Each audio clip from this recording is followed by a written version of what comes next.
أشهد أن لا إله إلا الله.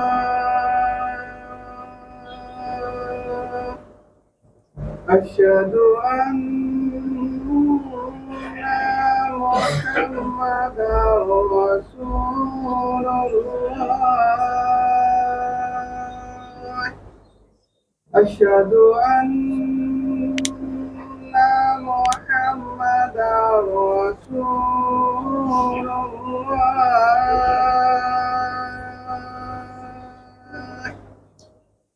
حي على الصلاة.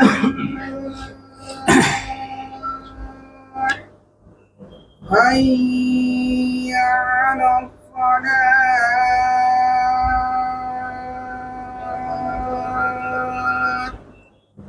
حي على الفلاح. نحمده ونستعينه ونستغفره ونؤمن به ونتوكل عليه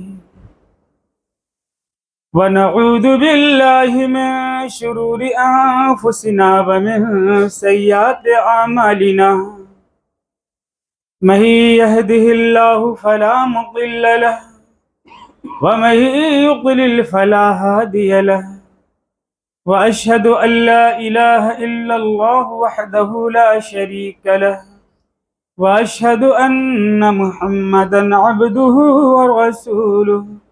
أما بعد فإن خير الحديث كتاب الله وخير الهدي هدي محمد صلى الله عليه وسلم وشر الأمور محدثاتها وكل محدثة بدعة وكل بدعة ضلالة وكل ضلالة في النار.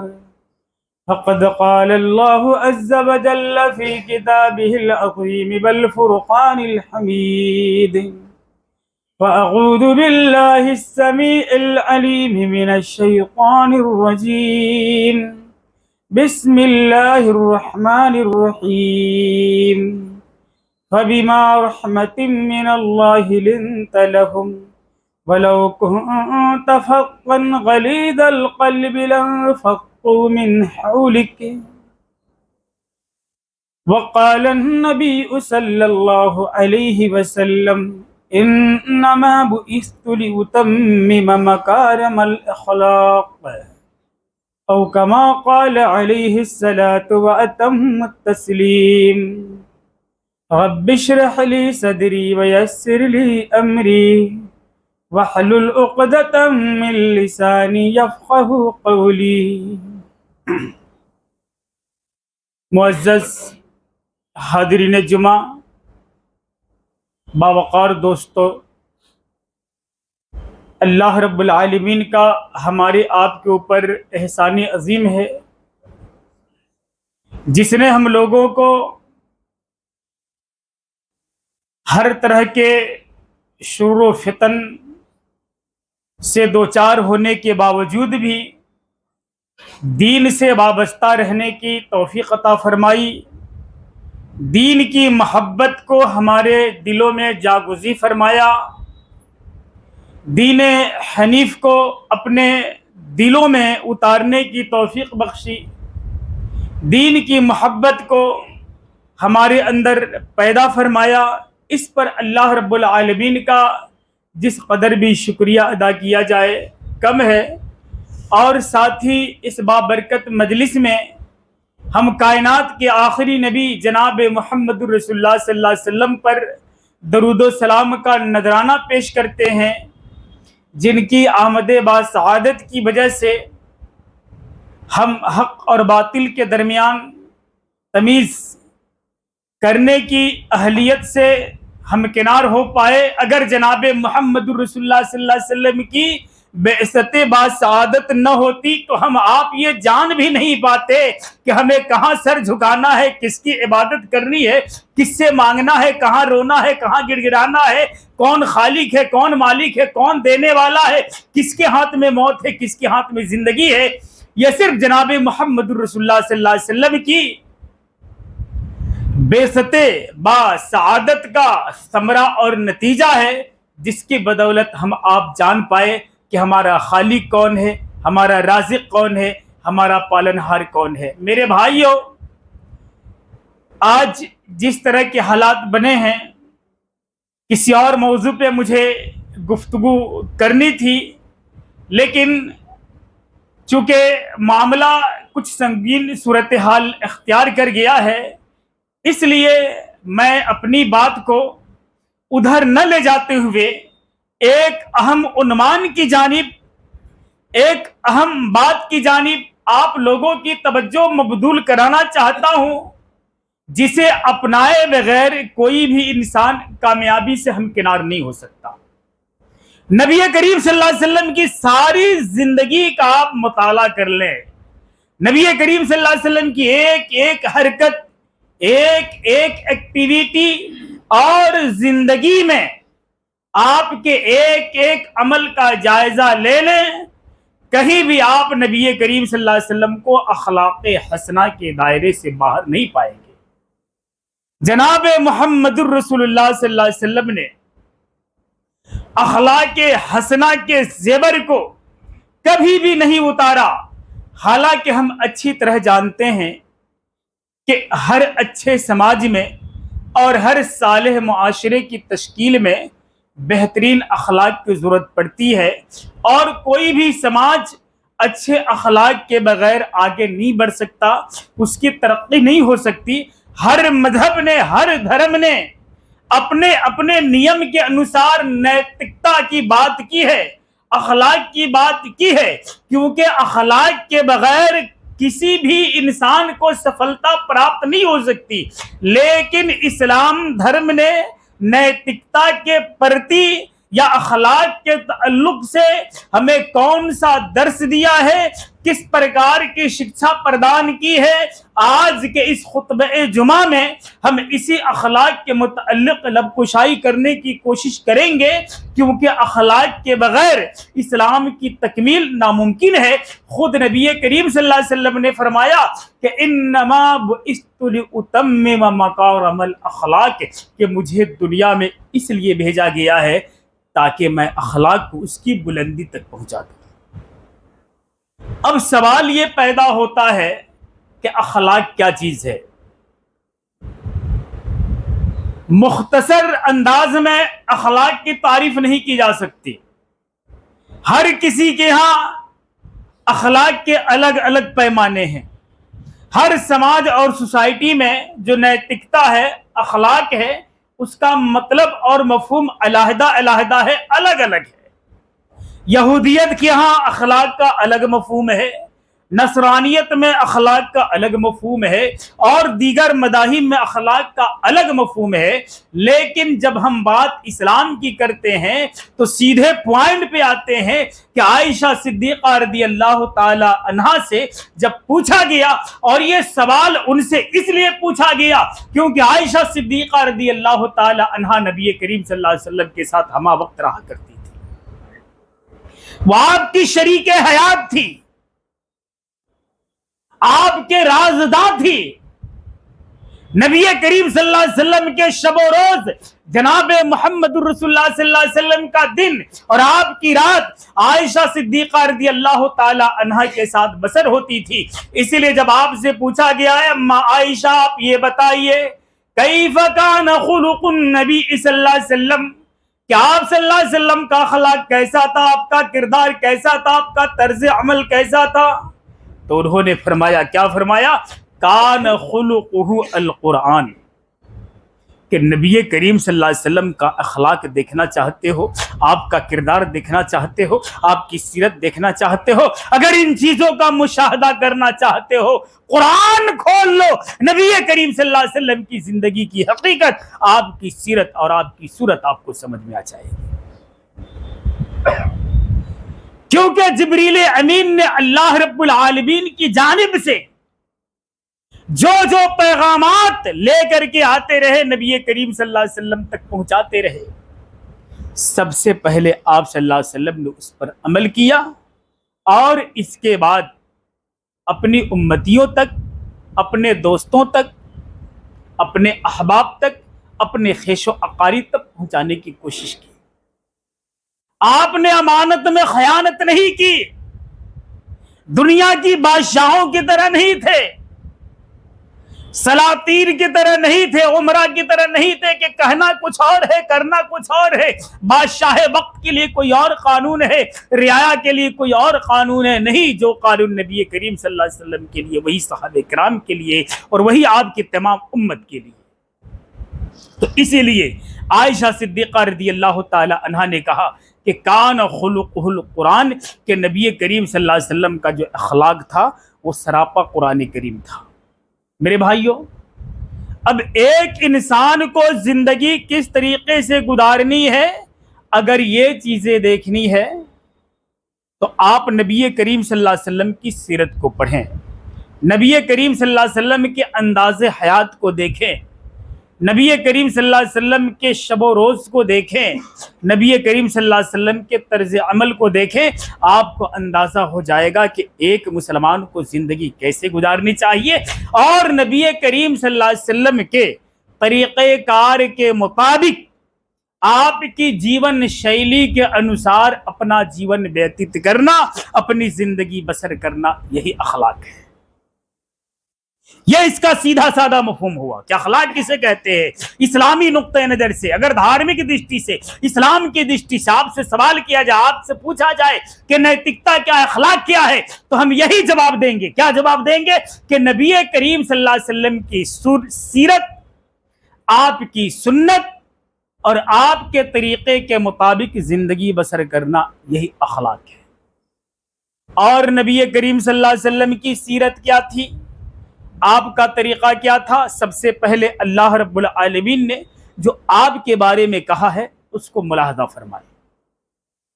کیا کہا اللہ رب العالمین نے؟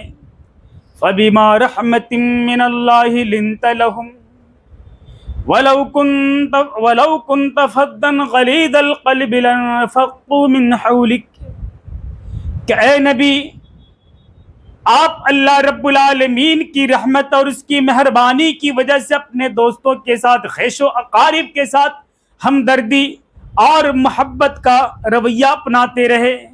وَلَوْ كُنْتَ فَظًّا غَلِيظَ الْقَلْبِ لَانفَضُّوا مِنْ حَوْلِكَ، کہ اگر آپ سخت دل ہوتے، اگر آپ کے اندر شائستگی نہیں ہوتی، اگر آپ کے اندر شالینتا نہیں ہوتی، اگر آپ کے اندر نرمی نہیں ہوتی، تو آپ کے ارد گرد جو لوگ رہ رہے ہیں یہ سب کے سب آپ کے قریب سے چلے گئے ہوتے۔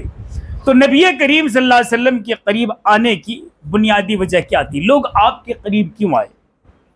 اخلاق کی وجہ سے، بہترین کردار کی وجہ سے۔ اگر آپ کا اخلاق اچھا رہے گا، آپ کا کردار اچھا رہے گا، آپ کا طور طریقہ اچھا رہے گا، آپ کے اطوار اچھے رہیں گے تو لوگ آپ کے قریب آئیں گے۔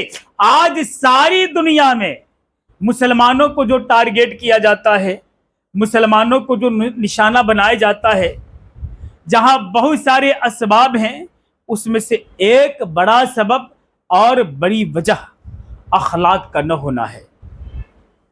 صحابہ کرام کی ایک مختصر سی جماعت تھی، جب اسلام کا پرچار پرسار ہوا یا اسلام کا جب ادے ہوا اور نبی کریم صلی اللہ علیہ وسلم نے جب اسلام کی تبلیغ کی تو صرف 5 ہی لوگ آپ کے ساتھ تھے۔ یہ اچھی طرح جانتے ہیں اتہاس اسلام کا، میں سیدھے سیدھے لفظوں میں آپ لوگ کو بتا رہا ہوں، 5 ہی لوگ تھے نبی کریم صلی اللہ علیہ وسلم کے ساتھ۔ لیکن ان لوگوں نے، ان 5 لوگوں نے اخلاق کا ایسا نمونہ پیش کیا کہ دنیا کی بڑی سے بڑی طاقتیں ان کے سامنے ہل گئی، بڑے بڑے سلاطین عمراء ان کے قریب آئے، اور یہی نہیں جو جانی دشمن تھا وہ بھی دائرہ اسلام میں داخل ہو گیا۔ عمر فاروق کے بارے میں آپ لوگوں نے سنا ہوگا، صحابہ کرام کو ٹارچر کرنے میں،